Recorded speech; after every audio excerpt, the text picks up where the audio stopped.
Bismillahirrahmanirrahim. Halo, Assalamualaikum warahmatullahi wabarakatuh. Selamat datang teman-teman di YouTube channel aku. Buat kalian yang baru bergabung di YouTube channel ini, perkenalkan namaku Resti Aviani dan kalian ada di YouTube channel ini untuk sama-sama belajar matematika. Pada video kali ini, kita akan membahas materi untuk kelas 10 IPA, bab trigonometri bagian 2, yaitu tentang sudut-sudut berelasi dalam trigonometri. Nah, adapun pokok bahasan yang akan kita bahas itu ada 3. Yang pertama, nilai trigonometri pada setiap kuadran. Yang kedua, sudut-sudut berelasi. Yang ketiga, rumus-rumus untuk sudut-sudut berelasi. Oke, sebelum kita beranjak pada pokok bahasan, kakak ingin mengingatkan terlebih dahulu materi pada trigonometri bagian 1 karena sebagai prasyarat untuk materi kita kali ini. Yang pertama, ini mengenai perbandingan trigonometri. Jadi pada pembahasan sebelumnya adik-adik sudah dapat pengetahuan definisi dasar apa itu sin, cos, tan, kosekan, sekan, sama kotangen gitu ya. Oke, coba diulas kembali ya secara singkat. Nah, kalau misalkan ada segitiga siku-siku gitu ya, sudut alfanya itu di sini gitu kan. Nah, definisi dari sin itu adalah demi disingkatnya ya.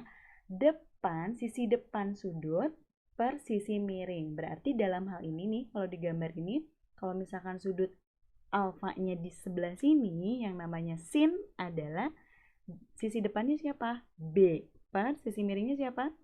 C, gitu kan. Nah, sekarang bagaimana kalau definisi cos? Cos itu ingat sami, gitu kan.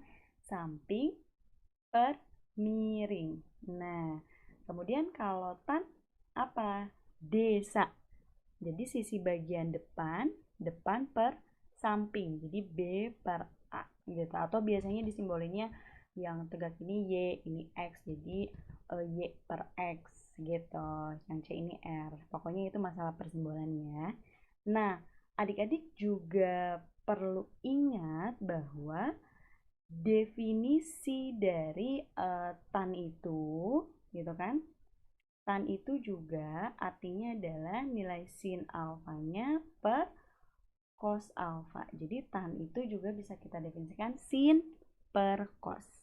Oke. Nah, sekarang apalagi modal yang sudah kalian dapat? Ingat, ada selain sin cos tan, ada kosekan, sekan, sama kotangan. Intinya ingat aja kalau kosekan sebenarnya namanya identiknya sama cos ya. Nah, pada itu identiknya dengan sin. Jadi kosekan alfa itu ingat aja 1 per sin alfa. Kalau tadi sin alfanya itu demi gitu kan, B per C. Nah, sekarang karena kosekan itu 1 per sin alfa, berarti tinggal dibalik aja. C per B. Nah, begitupun dengan sekan. Sekan itu berarti identiknya dengan nilai cos ya. Jadi 1 per cos. Nah, tinggal dibalik kalau tadi cosnya A per C, berarti sekannya C per A gitu. Nah, kalau kotangan identiknya dengan tangan berhubungannya. Jadi 1 per tangan. Kalau tadi tangan itu B per A. Nah, sekarang kalau kotangan dibalik aja A per B, artinya seperti itu. Nah, itu model yang kedua gitu kan, diingat kembali ya. Oke, sekarang kakak untuk memastikan lagi nih model yang ketiga apa? Sudut-sudut istimewa dalam trigonometri. Jadi yang perlu kalian hafal nih, yang tidak perlu pakai kalkulator gitu kan, mencari nilai trigonometri pada sudut istimewa. Apa aja? 0, 30, 45, 60, dan 90. Yang perlu diingat hanya 3 aja, sin, cos, tan. Kenapa? Karena kayak yang lainnya kayak kosekan, tinggal cari 1 persinnya saja, gitu kan. Oke, diingat ya, sin 0 berarti 0 setengah akar 2, sorry, maksudnya dari sudut 0 sampai 90 gitu kan ya. sin itu 0, setengah, setengah akar 2, setengah akar 3, 1. Nah, sekarang kalau nilai cosnya tinggal dibalik sebenarnya. Dari sini ke sini kan? Ya, jadi 1, setengah akar 3, setengah akar 2, setengah 0. Nah, tangannya kalau kalian tidak hafal nggak apa-apa. Yang penting tadi ingat, tangan itu sama aja dengan apa? Sin per cos. Kalau misalkan dicari tan 0 berapa ya?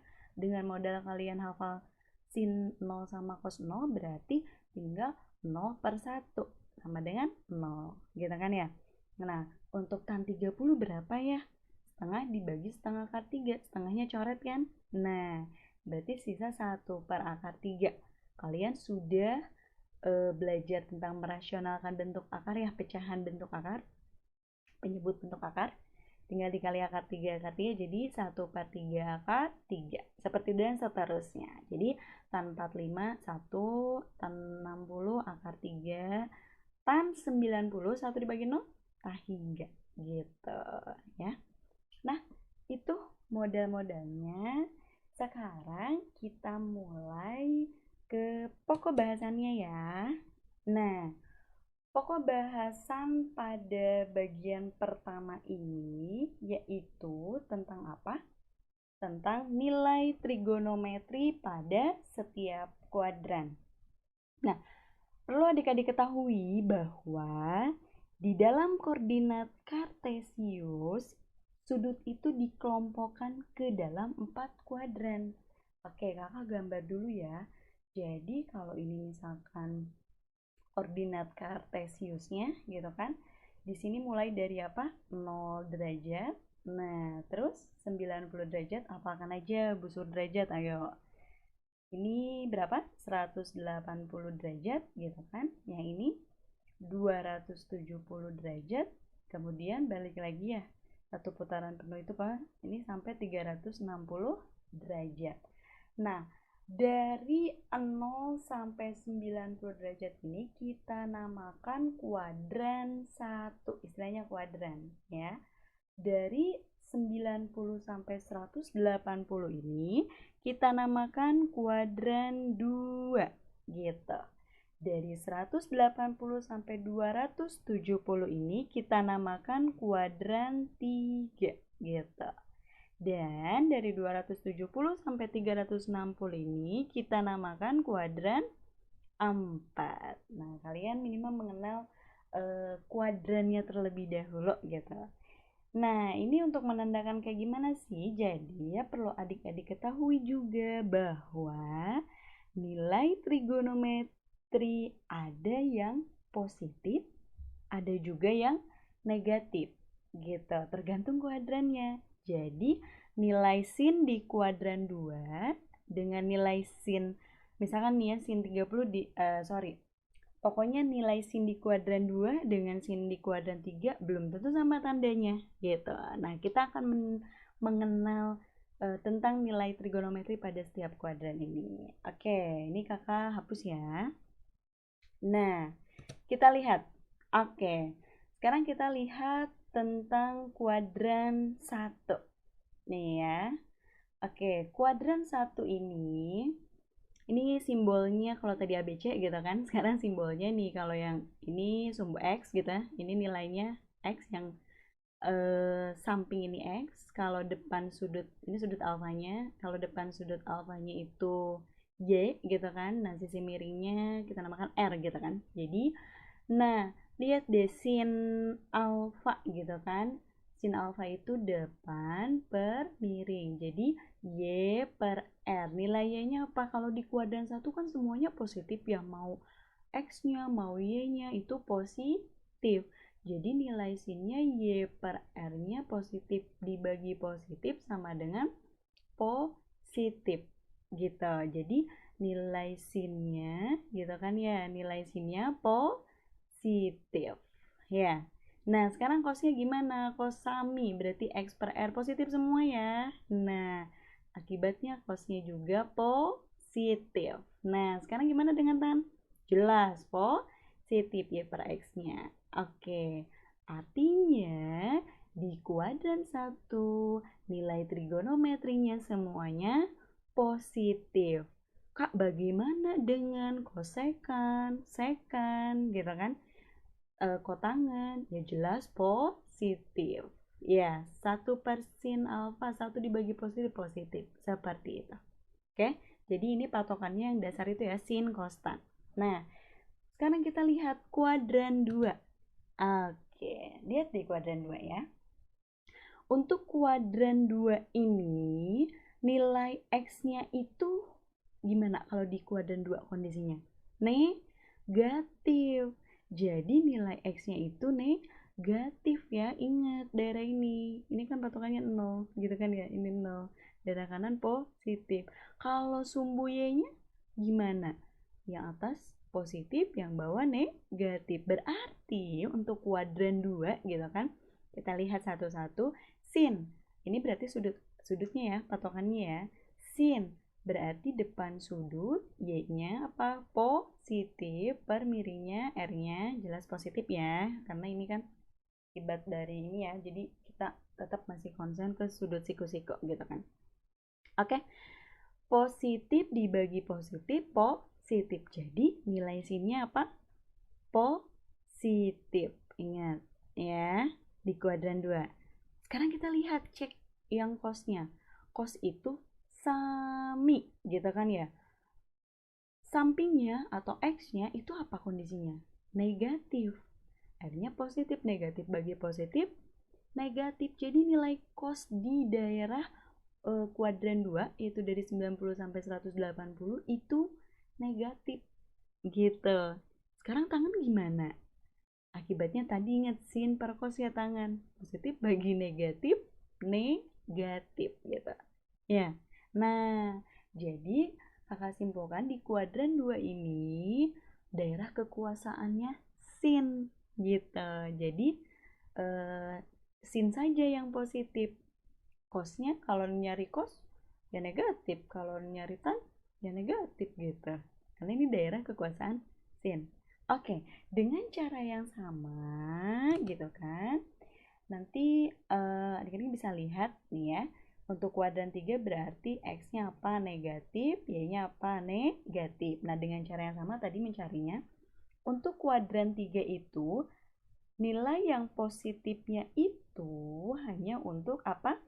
Tangan. Nah, jadi kalau kuadran 3 daerah kekuasaannya tangan. Akibatnya, kalau tangan itu identik dengan apa? Kotangan juga. Jadi, untuk yang kuadran 3 karena tangannya daerah kekuasaan tangan gitu kan, jadi artinya selain tangan ya sin sama cos negatif gitu, jadi tangan doang yang positif, berarti kalau tangan juga positif. Jadi daerah kuadran 3 ini tan dan kotangan, daerah kuadran 2 ini sin dan apa coba tadi identiknya dengan apa? Kosekan. Sin dan kosekan yang positif gitu. Nah, sekarang dengan cara yang sama pun lihat yang kuadran 4 gitu kan. Yang kuadran 4 ini daerah kekuasaannya cos. Jadi nilai cos saja yang positif gitu. Cos identiknya dengan siapa? Sekan gitu. Jadi cos dan sekan yang positif gitu. Selain itu ya negatif. Begitu aja menghafalnya ya. Nah, oke. Mudah-mudahan kalian paham ya. Nih. Jadi kesimpulannya ya, untuk yang nilai trigonometri pada setiap kuadran gitu kan ya. Bentar. Oke, kalau kakak nih ya punya patokannya seperti ini. Jadi untuk dasarnya saja gitu kan ya, sin konstan. Takut cara menghafalnya gitu kan, agar membantu mengingat lah mudah-mudahan gitu. Ini 270, ini 360 derajat gitu kan ya. Kalau kan selalu berpatokannya ini kuncinya asal gitu kan saya tahu caranya. Nah, apaan tuh Kak gitu kan? Jadi yang huruf-huruf depannya aja ya. Nih, patokannya gitu. Jadi kalau kakak ini asal saya tahu caranya. Artinya ini semua all gitu. Semua di kuadran ini, kuadran satu ini positif. Kalau di kuadran ini milik sin yang positif. Kalau di kuadran ini milik tangan yang positif. Kalau di kuadran 4 ini milik kos yang positif. Akibatnya, gitu kan ya. Akibatnya, nah, jadi ini nih kuadran satu pokoknya semua positif ya. Kuadran 2 karena tadi sin ya positif, akibatnya kosekan positif gitu kan. Nah, untuk yang kuadran 3 daerah tangan akibatnya kotangan positif, dan kuadran 4 itu kos dan sekan yang positif. Nah, coba kita latihan soal yuk. Oke, di sini kakak mengambil soalnya dari buku PKS gitu kan, PKS kelas 10. Kalian bisa lihat latihan uji kompetensi 1. Nah, kita coba satu-satu. Sini kakak siapkan nomor 1 nih ya. Jika sin alfa, jadi ada pertanyaan seperti ini, jika sin alfa dikali cos alfanya kurang dari 0, artinya apa? Negatif, maka alfa berada di kuadran. Nah, pertanyaannya seperti itu. Oke, kita coba jawab ya. Yuk, kita bahas sama-sama. Jadi di sini sin alfa dikali cos alfa menjadi kurang dari 0. Artinya hasilnya apa? Negatif.